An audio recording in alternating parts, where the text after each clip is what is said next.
पुराने लिखिन ब्लॉग में सबका हार्दिक स्वागत है।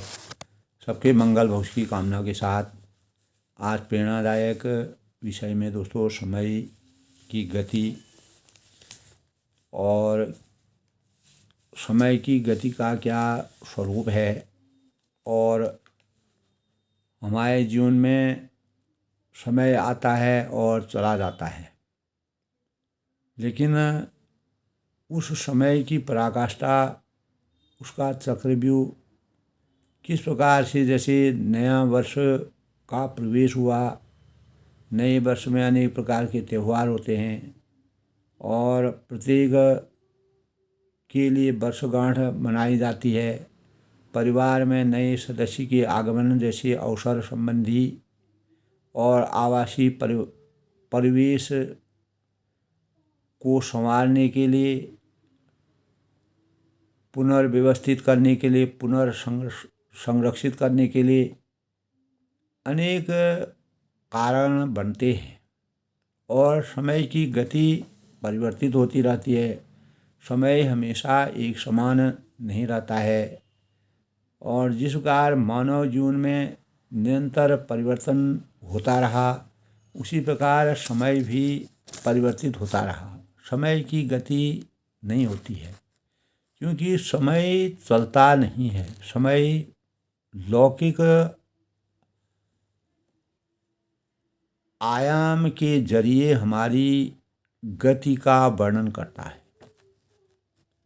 और समय को समझने के लिए दोस्तों हम उस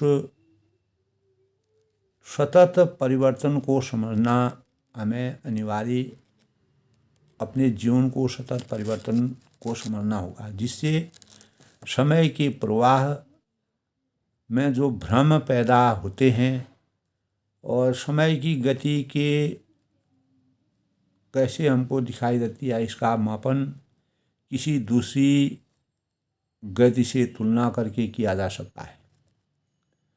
तो समय से जुड़ी हुई कुछ समय आम तौर पर दोस्तों सेकंड, मिनट और घंटों में मापा जाता है। हमारे जीवन में समय का बहुत ही बड़ा महत्व है और समय हमारे जीवन के लिए, जिस प्रकार हमारा जीवन अमूल्य है, उसी प्रकार समय भी हमारे लिए अमूल्य है। प्रत्येक क्षण हमारे लिए हमारे जीवन का अभिन्न अंग है और हमारे जीवन का एक क्षण अगर चला जाता है तो हमारा जीवन उतना ही कम हो जाता है। तो सेकंड, मिनट और घंटों की गणना के अनुसार जब पूरा दिन होता है, दिन के बाद सप्ताह होता है, सप्ताह के बाद माह होता है और माह के बाद जो है वर्ष होता है और एक वर्ष के बाद 10 वर्ष होते हैं, फिर 20 वर्ष होते हैं, ऐसे 100 वर्ष होते हैं, हजारों वर्ष बीत जाते हैं। तो सूर्योदय और सूर्यास्त, रात दिन, बदलता हुआ मौसम और खगोलीय पिंडों की गति के अनुसार उनके शुरू होने की प्रक्रिया और समाप्त होने की प्रक्रिया में वैज्ञानिक निरंतर अध्ययनरत रहते हैं। और सृष्टि का जब निर्माण हुआ तब इस जगत में कुछ नहीं था, सर्वत्र जो है केवल सृष्टि ही दिखाई देती थी। तो वैज्ञानिकों के अनुसार समय की गति को पूर्ण तरह से धीमा करना या रोकना नामुमकिन है। मानव अस्तित्व की समय को देखना और 2000 साल पुरानी मानव उनका अस्तित्व माना गया है, जो जीवन के शुरू हुए, यानी मानव जीवन का विकास कैसे हुआ, ये हमारे अंतःकरण में तो उत्सवी परिवेश दिनों दिन एक रास्ता को तोड़कर जीवन में जीवंतता, आशा और उत्साह का संचार करते हैं और अध्ययन करते हैं कि 2000 साल पुरानी मानी गई है। 2000 साल पुरानी, जो जीवन की शुरू से और अंत तक का विकास कैसे हुआ उन भाव, और करीब 53 लाख साल पहले मानव जैसा वह नहीं दिखने वाला जीव बना, और करीब 23 लाख साल पहले होमो हैबिलिस अफ्रीका देश में दिखाई दिया, और 18 लाख साल पहले मानव का विकास हुआ, और 8 लाख साल पहले मानव ने अपना सामंजस्य शुरू किया। 1,64,000 साल पहले आधुनिक मानव का निर्माण हुआ, ऐसा उत्पत्ति हुई। तो 90,000 साल पहले आधुनिक मानव ने पहली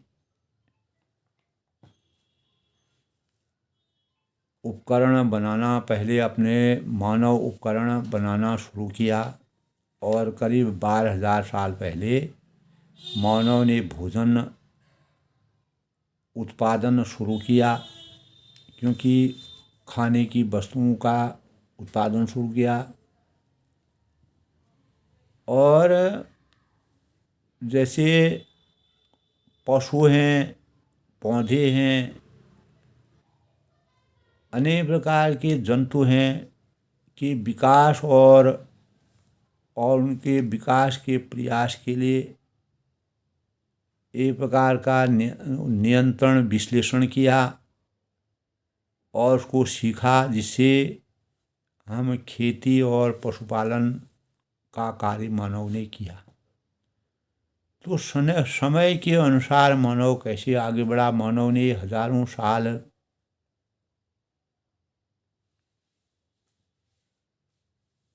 अनेक प्रकार के वैचारिक कार्यों को किया और उन्नत प्रौद्योगिकी विकसित की, पृथ्वी के इतिहास पर अपनी गहरी छाप छोड़ी, जो कल्पनातीत है।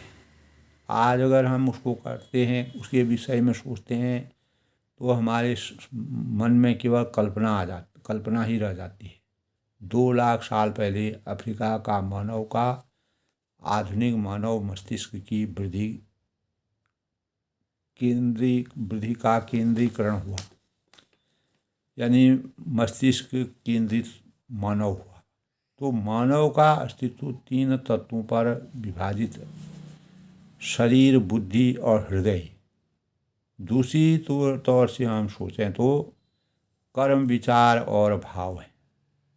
तो मानव का जन्म 53 लाख वर्ष पहले हुआ था, जो मानव जैसा नहीं था, दिखता था, उसका क्रमिक विकास हुआ, और तभी आज के परिवेश में वही मानव को उस समय आदम नाम से पुकारा जाता था।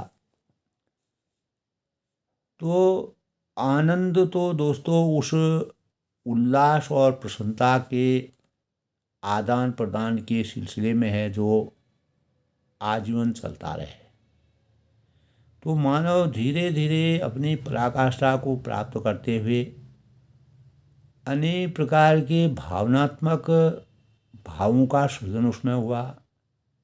अच्छाई, बुराई, गलत, सही, खान पान,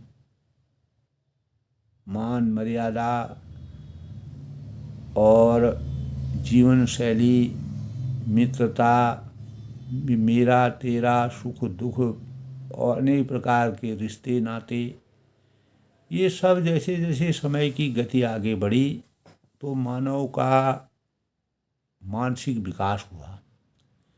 जिसके अंतर्गत आर्थिक, धार्मिक, सामाजिक, व्यावहारिक और आध्यात्मिक, राजनीतिक गतिविधियों ने जन्म लिया।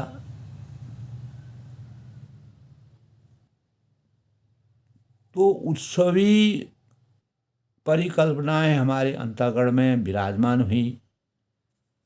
उत्सवी बेलाओं का परम उद्देश्य आपसी संबंधों को सौहार्दपूर्ण रखना माना गया।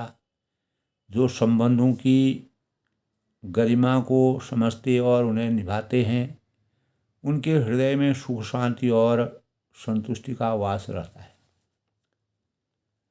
तो धीरे धीरे मानव ने समय की गति के अनुसार अपने जीवन को आसक्ति में परिवर्तित किया। अतीत के मूल्यांकन का या भविष्य की कल्पनाओं में ले जाते हुए कालचक्र के पड़ाव से अपने को संतुष्टि प्राप्त की और अनेक प्रकार के तर्क वितर्क एक दूसरे के मन में जैसे जैसे मानव की उत्पत्ति आगे को बढ़ती गई, तो हमारा सबसे प्रमुख बात दोस्तों, हमारी सोच और अपेक्षाएं तब करती हैं जब हम समाज और दुनिया से कुछ चाहते हैं और समाज और दुनिया के लिए कुछ करना चाहते हैं और उनसे कुछ अपेक्षा करते हैं। सभी आपके लिए या हमारे लिए या आप उनके निमित्त हैं, यानी आप देने वालों में हैं या लेने वालों में हैं। देने के साथ शर्त है और इसके पीछे प्रतिफल यानी आशा न हो, अन्यथा देना फलीभूत नहीं होगा। तो संतति और स्वजनों सहित तो दूसरों से अत्यधिक अपेक्षाएं सजना दुखजन्य होता है। तो मानव को जिस धीरे धीरे आदान प्रदान की प्रक्रियाओं के आघोष में आना पड़ा, इसके विपरीत दूसरों से न्यूनतम अपेक्षाएं रखने वाले को ज्ञान रहता है कि उसकी भूमिका तभी तक रहेगी जब तक वह उपयोगी है।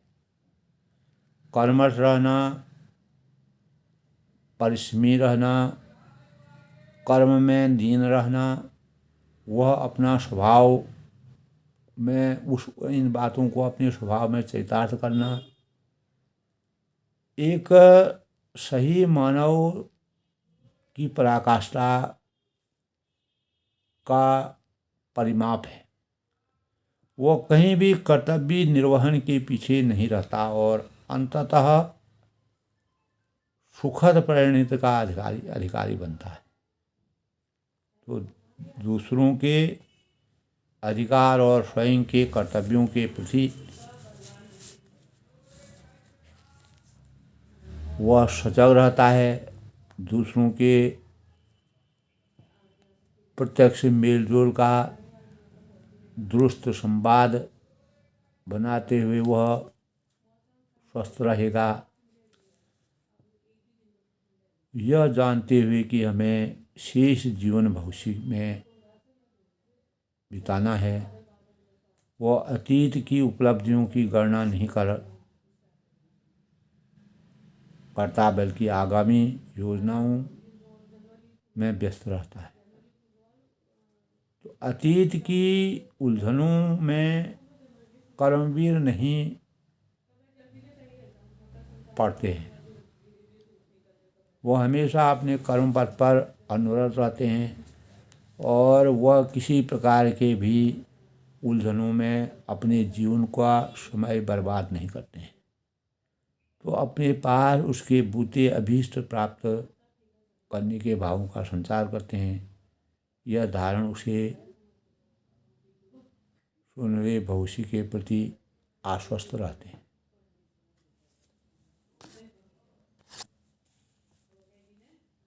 विचार प्रबंध इस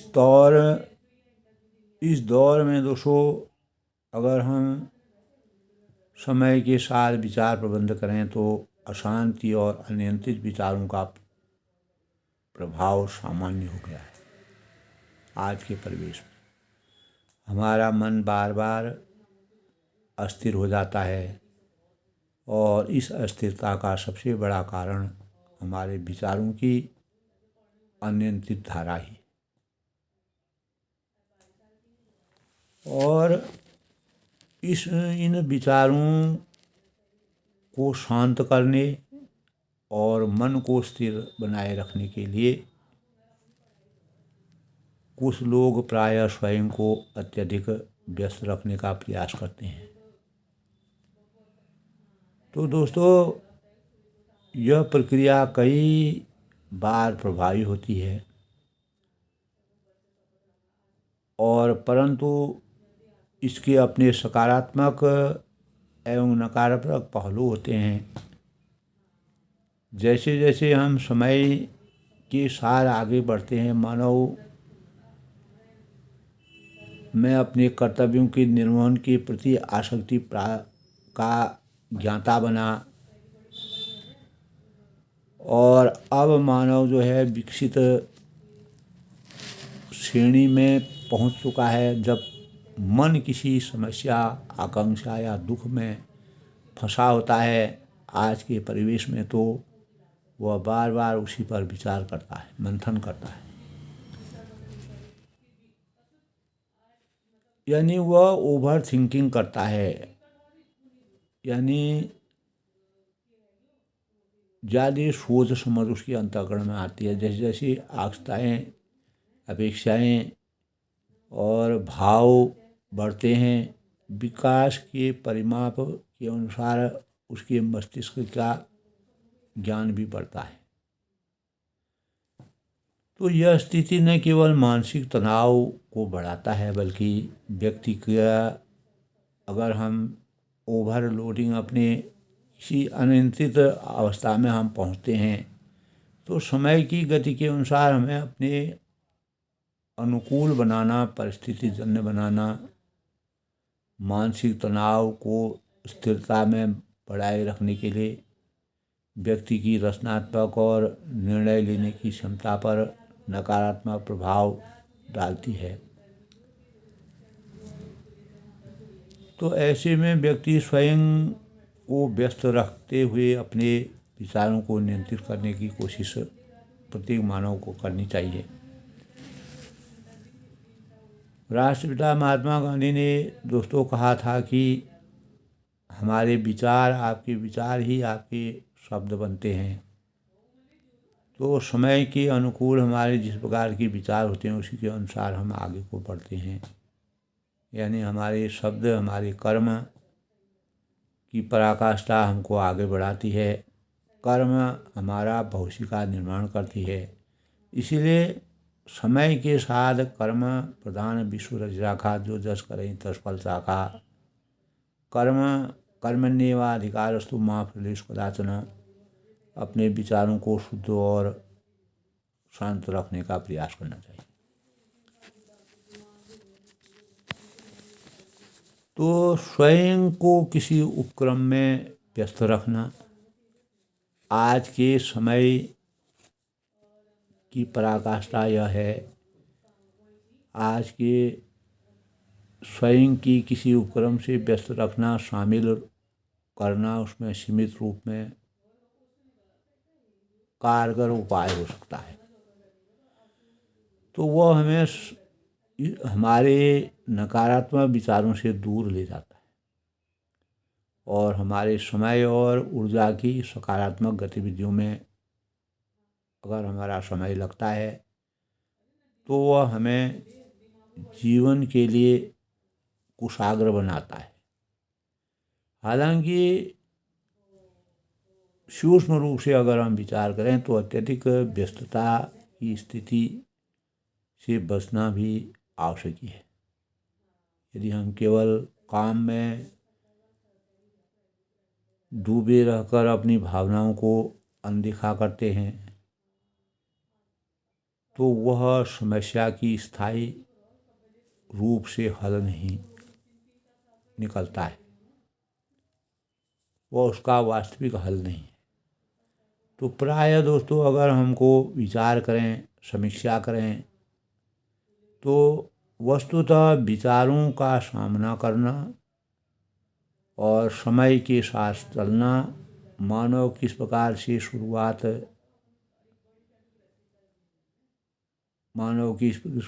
शुरुआत हुई और आज मानव किस श्रेणी में पहुंच चुका है, और कैसे कैसे लोगों ने अपने जीवन को विकास की श्रेणी में विकसित भावनाओं से उजागर किया है। तो विचारों का सामना करना और उनके पीछे के कारणों को समझना भी उतना ही आवश्यक है। तो अत्यधिक विचारों से बचने के लिए स्वयं को व्यस्त रखना एक व्यावसायिक उपाय है, परंतु यह तभी प्रभावी है, तभी संभव है जब इसे संतुलित रूप में अपनाया जाए, सुसंगठित रूप में संतुलन बना करके हम इसको अपनाएं। तो जो व्यक्ति दोस्तों अपने विचारों को नियंत्रित कर लेता है, अपने विचारों की सोच को समय के साथ परिवर्तित कर लेता है, मन ही सब कुछ है। तो जैसा हम सोचते हैं उसी प्रकार की परिकल्पनाएं हमारे जीवन में होती हैं। मानव जहाँ से उत्पत्ति हुई, अगर उस संरचना से हम आज की तुलना करते हैं कि मानव की प्रगति जो है कितनी प्रगाढ़ हुई, वैसे ही हम बनने में समर्थवान हो जाते हैं। तो बाह्य और आंतरिक यानी प्रकाश ज्ञान और देवत्व का प्रतीक होता है। मनुष्य का जीवन धीरे धीरे प्रकाशवान हो जाता है और प्रकाश ज्ञान और देवत्व का प्रतीक है। अंधकार कितना भी हो एक जलते दिए से लुप्त हो जाता है। तो अंधकार रूपी अज्ञान को मिटाने में दीपक की भूमिका निर्विवाद है। एक दीपक उस सद्बुद्धि और विवेक का है जो एक और व्यक्ति को प्रभु से नैतिक की स्थापित करता है और दूसरी ओर सन्मार्ग पर चलने की प्रेरणा देता है। तो आवरण धोखा है, बाह्य चमक दमक और लिपापोती की आतुरता में अंतःकरण की उपेक्षा हो सकती है। तो दोस्तों अपने मूल दैनिक रूप को पहचानने और निखारने रहने की प्रेरणा प्रत्येक व्यक्ति में होनी चाहिए, तभी जीवन साधक के रूप में अवतरित हो सकता है। प्रकाशवान रहने के लिए साधक अपना मार्ग स्वयं तैयार करता है। जिस प्रकार समय की परिस्थिति की बेला के अनुसार मानव का उद्भव हुआ और मानव आज किस श्रेणी पर पहुंचा, तो समय के अनुसार परिस्थिति और समय और देश काल परिस्थिति के अनुसार मानव का परिवर्तन सबसे बड़ा अभीष्ट ज्ञान है। तो जिस प्रकार दोस्तों अप्रदीपो भव कहा है एक जगह, अप्रदीपो भव, दूसरा व्यक्ति हमारी सद्बुद्धि का दिया नहीं जला सकेगा। इसकी उत्कंठा हमारे भीतर से उठती है और सम्मति से के द्वार भीतर से बाहर की ओर खुलते हैं और हमारी सोच, हमारा आचरण और कार्य ईश्वरीय विकास विधान के से जितना अनुरूप होंगे उसी अनुसार हम ईश्वरीय प्रकाश से लाभान्वित होंगे। कहने का तात्पर्य यह है कि समय के अनुसार, समय की गति के अनुसार हम निरंतर गतिमान रहते हैं और जिसके लिए हमें सामर्थ्य उजागर करनी पड़ती है। नव वर्ष, त्यौहार, वर्षगांठ, परिवार में नए सदस्य के आगमन जैसे अवसर संबंधों और आवासीय परिवेश को संभालने में पुनर्व्यवस्थित करने का कारण बनते हैं। तो इसी प्रकार दोस्तों, आज के प्रेरणादायक विषय में समय की गति के अनुसार मानव का परिवर्तन, उसके बुद्धि विवेक, स्वविवेक, कर्म भाव और संस्कारों के मूल्यांकन के अनुसार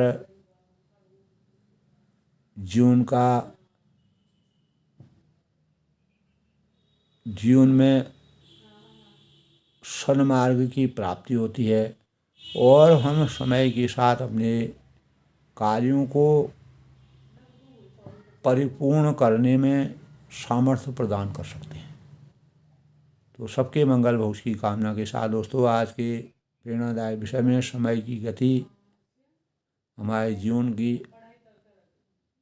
का अभिन्न अंग है और समय की गति के अनुसार हमें अपने सामर्थ्य को, अपने मनोबल को, अपने परिश्रम को बढ़ावा दे करके समय के साथ चलना सर्वोपरि है। यही आज की प्रेरणा का सबसे बड़ा स्वरूप है और समय की गति के अनुसार प्रत्येक नव युवक को अपने जीवन को सामर्थ्यवान बनाने के भावों का संचार करना चाहिए।